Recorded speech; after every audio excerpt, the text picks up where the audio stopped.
The Yakovlev Yak-38 was the Soviet Union's first and only operational vertical, short takeoff and landing VTOL fighter aircraft, developed by the Yakovlev Design Bureau to operate from Kiev-class aircraft carriers. Introduced in the late 1970s, it was designed to provide the Soviet Navy with a versatile aircraft capable of performing air defense, ground attack, and reconnaissance missions without requiring large catapult-equipped carriers. This made it comparable in concept to the British Harrier, though with its own unique design philosophy and operational limitations. The Yak-38 had a distinctive layout, with one main turbofan engine for horizontal thrust and two small lift jets mounted vertically behind the cockpit to enable vertical takeoff and landing.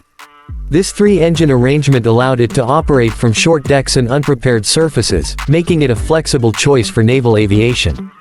However, the lift jets added extra weight and reduced fuel capacity, limiting the aircraft's range and payload compared to conventional fighters.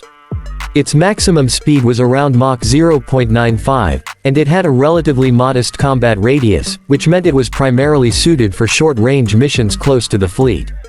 In terms of armament, the Yak-38 could carry a mix of unguided rockets, bombs, air-to-air missiles, and a 23mm gun pod.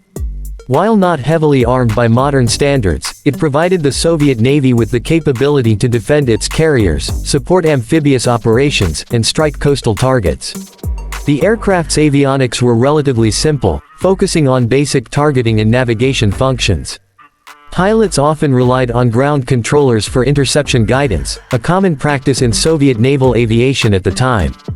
Operationally, the Yak-38 served aboard carriers like the Kiev and Minsk, proving valuable for its ability to operate from ships without catapults.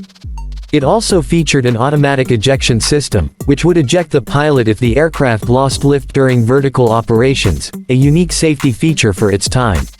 Despite its innovative design, the Yak-38 struggled with performance trade-offs, including limited endurance and load capacity, and it was not as agile or capable as its Western counterparts.